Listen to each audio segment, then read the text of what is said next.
Good afternoon, Buhat Colony High School. This is the Week 12 update.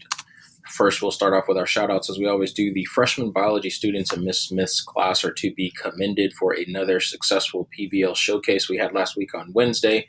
Great job to the students and Miss Smith for preparing them. They did a fantastic job communicating their learning to their parents and the community members that showed up.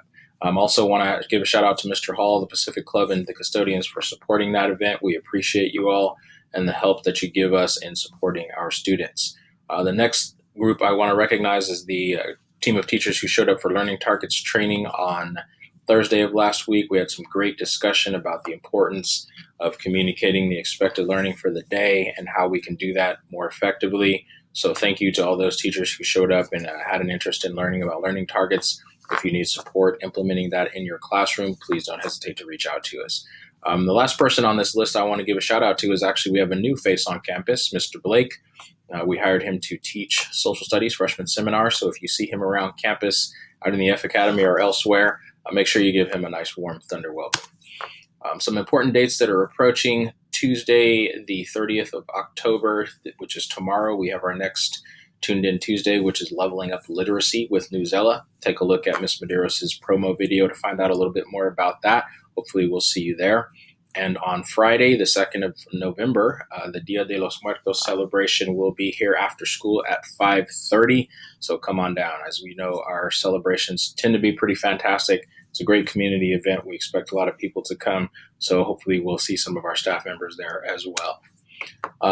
Wednesday this week on the 31st, not only is that Halloween, but it's Wednesday Late Start collaboration, will be department chairs meeting. And for those of you that are not department chairs, having office hours in your classrooms, make sure we're on time, make sure we communicate to our kids what the expectation is, 7:35 start time. Just a couple thoughts to leave you with as far as walkthroughs go.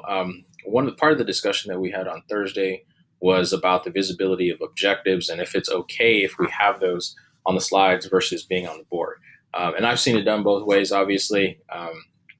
Of course, it's always nice for me to be able to walk in and see it on the board, but if it's not there and you have it on your slides, that's okay as well. Our students are the ones that we're going to talk to, and if I talk to a kid, a student, and he knows what the objective was, or he can show me on his computer in the presentation you guys are working on, that works the same as well. As long as they're being communicated to the kids, and at some point or another, I can verify that we had one. That's all we're looking for. And the other thing I want to talk about is course outcomes and pacing for the courses. And I would just say this, and you see it on the screen. If it's important enough for us to teach it, then it's important enough to make sure that as many of the kids learn it as possible. And what I mean by that is I don't want you guys to get so caught up on making sure you cover a certain amount of information like we used to do when we were bound to those CSTs. We have a lot more flexibility now. And I know that, yes, there are certain skills that we want to make sure our kids learn as they move through to the next levels of the subjects that we teach. But if we're so time bound by a pacing guide, oftentimes we just rush through things and leaves kids behind. So just make sure that we're not as concerned with the pacing and more concerned with making sure that those base concepts, those important concepts that our kids need to learn, that we make sure we hit them and hit them hard and hit them well. A question or quote of the week. And this is a great quote for me. When I saw it, I was like, man, I got to share this with the staff. Perhaps most of all, we need to be honest with ourselves and make peace with the fact that our kids' educational experience will not and should not mirror our own. And that quote was by Greg Sittel, as a gentleman I saw at a conference once.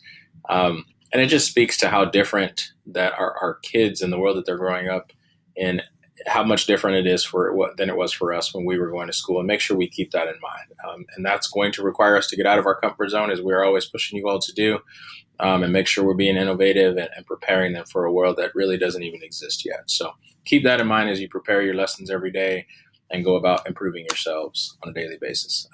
Last thoughts, get started on Thunderland if you haven't. If you are, keep pushing. There's over 30 people out of the cloud looking for more. So great job, everyone. Have a good week. Roll Thunder.